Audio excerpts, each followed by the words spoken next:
बच्चों के साथ कक्षा में कार्य करते हुए आपने अनुभव किया होगा कि बच्चे 1, 2, 3 या अन्य संख्याओं को अपने आसपास मौजूद वस्तुओं, प्राणियों तथा अन्य परिवेशीय जीव जगत में आसानी से देख, समझ और गिन लेते हैं। लेकिन शून्य को समझना उनके लिए जटिल हो जाता है, क्योंकि शून्य को उक्त संख्याओं की भांति स्पष्टतः देख पाना संभव नहीं हो पाता।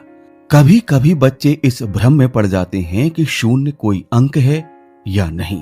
शून्य की समझ के लिए आवश्यक होता है विभिन्न ठोस वस्तुओं के उदाहरणों व गतिविधियों द्वारा अवधारणा को स्पष्ट होना या किया जाना। शून्य मतलब कुछ नहीं कह देना मात्र से बच्चों के मस्तिष्क में अवधारणा स्पष्ट नहीं कर सकता। शून्य की अवधारणा को कविता की इस गतिविधि के माध्यम से आसानी से समझा जा सकता है। किताब में माला के पास टोकरी में 5 आम रखे हैं। कविता की पंक्तियां इस प्रकार हैं। 5 रसीले आम टोकरी में रखे थे, माला ने खाया एक, कितने बच गए शेष। कविता पढ़ने के बाद बच्चे सामने बनी टोकरी के आमों को गिनकर गोले में उत्तर लिखेंगे। अब अगले चित्र के लिए यही कविता इस प्रकार हो गई है।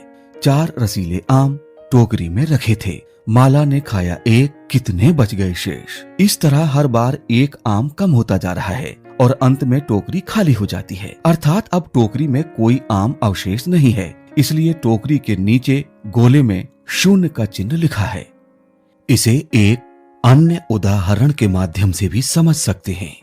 पिंजरे में बंद 3 चूहे पिंजरे का दरवाजा खुलने से एक एक करके भागे जा रहे हैं। प्रत्येक चित्र के साथ बने गोले में बच्चों को शेष बचे रह गए चूहों की संख्या लिखते जाना है। इसी क्रम में खाली पिंजरे के नीचे बने गोले में बच्चों से अपेक्षा है कि वे उसमें शून्य ही भरेंगे। गिनतारा में भी ऐसी गतिविधि आधारित अनेक उदाहरण दिए गए हैं। आइए गिनतारा की कुछ गतिविधियों में प्रतिभाग करते हैं। एक लड़के के हाथ में 2 गुब्बारे हैं। नीचे बने खाने में 2 लिखा है। दूसरे चित्र में इसी लड़के के हाथ में 1 गुब्बारा बचा है और सामने खाने में 1 लिखा है। तीसरे चित्र में लड़के का हाथ खाली है, उसमें 1 भी गुब्बारा नहीं है और सामने के खाने में 0 लिखा है। इसी तरह एक बेंच पर बैठे 3 बच्चे एक एक करके कम होते जा रहे हैं और अंत में बेंच पर कोई भी बच्चा नहीं बैठा है। एक और अभ्यास में 2 बंदर डाली पर बैठे हैं और एक नीचे बैठा है। प्रत्येक चित्र में एक एक बंदर कम होता जा रहा है। बच्चे बंदरों की संख्या गिनकर सामने बने गोलों में भरते जाएंगे। आखिरी चित्र में जहां जब कोई बंदर अवशेष नहीं है और खाली पेड़ दिख रहा है, उसके सामने बने गोले में बच्चों को 0 लिखना है। इसी तरह से पाठ्य पुस्तक और कार्य पुस्तिकाओं में अनेक उदाहरण दिए गए हैं, जिनकी सहायता से हम शून्य की संकल्पना को भली भांति समझ और समझा सकते हैं। पुस्तकों में 1 से 9 तक की संख्याओं से परिचय कराने के बाद ही 0 से परिचय कराया गया है, जो कि सही भी है। लेकिन इसके बाद 0 एक नए संदर्भ 10, 20, 90, 100, 105 या 130 के साथ बच्चों के सामने आता है। अब शिक्षक की जिम्मेदारी पहले से काफी बढ़ जाती है कि वो कंकड़, बीज, बटन, मोती आदि के माध्यम से समूहीकरण की गतिविधियां अच्छे से कराएं। इस दौरान बातचीत और सवाल जवाब करने का बड़ा महत्व है। बच्चे न सिर्फ ठोस रूप में चीजों को गिने, बल्कि साथ साथ संख्याओं को लिखते भी जाएं। हमारी भूमिका बच्चों को ये बात समझाने में होनी चाहिए कि 10 के लिए लिखी गई संख्या प्रतीक रूप में 10 है। इसे बच्चे सिर्फ 1 और 0 रूप में न समझें, बल्कि 1 और 0 से बनने वाली एक नई संख्या 10 समझें। ये एक नई संख्या को प्रदर्शित करता है। यहाँ 10 के 1 और 0 को कुछ नहीं मान लेने से गड़बड़ हो जाएगी। अब ये एक 10 वस्तुओं के एक समूह को दर्शा रहा है और 0 संकेत दे रहा है कि 10 के एक समूह बन जाने के बाद खुली इकाई 1 भी नहीं है। इसी तरह 105 के लिए 10 के 10 समूहों को मिलाकर 100 का एक बड़ा समूह बना लिया गया है। अब 10 का कोई समूह नहीं है, केवल 5 खुली इकाइयां बची रह गई हैं। तो यहाँ पर 105 में एक 100 के समूह को दिखा रहा है।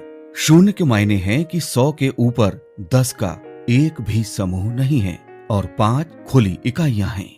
इस तरह हम देख सकते हैं कि अलग अलग संदर्भों में स्थान के अनुरूप शून्य के मायने भी बदल रहे हैं। यदि इकाई के स्थान पर शून्य है तो इसके मायने है कि एक भी खुली वस्तु अर्थात इकाई नहीं है। सभी का समूहीकरण 10-10 में या 100 में किया जा चुका है, जबकि इकाई के स्थान पर लिखा शून्य बता रहा है कि 100 में समूहीकरण के बाद एक भी समूह 10 का नहीं है। तो हम देख सकते हैं कि किस प्रकार अलग अलग परिस्थितियों में शून्य की भूमिका बदल रही है। इस स्थिति में शून्य माने कुछ नहीं कह देने भर से बच्चों के मस्तिष्क में गलत अवधारणा की समझ विकसित होने की संभावना है।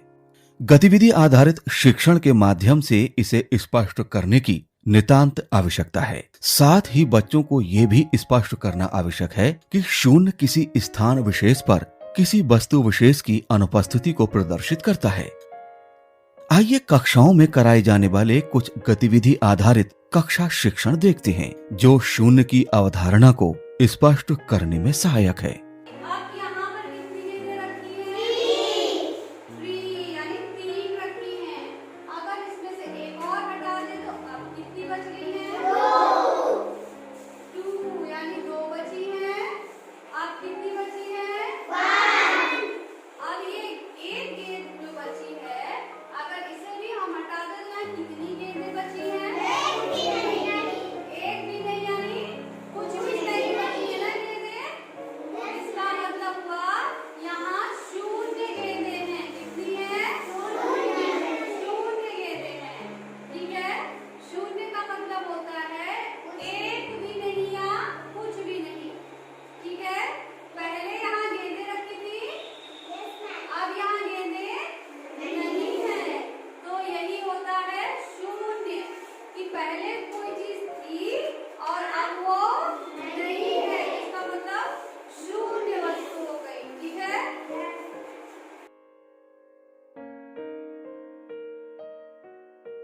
छह गुब्बारे में से चला सिंचिन,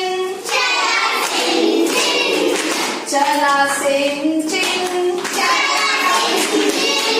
3 गुब्बारे हवा में उड़ गए, बाकी के रह गए 3, बाकी के रह गए 3। कुछ समझ में आने से पहले, कुछ समझ में आने से पहले बाकी के उड़ गए 3, बाकी के उड़ गए 3।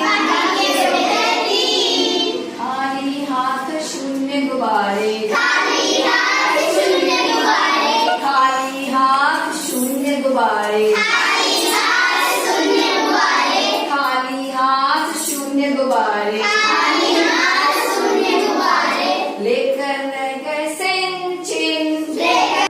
इस प्रकार शून्य की अवधारणा को स्पष्ट करने हेतु यदि शिक्षक कक्षा में मूर्त वस्तुओं के प्रयोग के साथ साथ बच्चों की सहभागिता सुनिश्चित करते हुए गतिविधि आधारित शिक्षण करते हैं, तो न सिर्फ कक्षा शिक्षण की प्रक्रिया रोचक बनेगी, अपितु छात्रों में शून्य की स्पष्ट और स्थायी समझ भी विकसित होगी।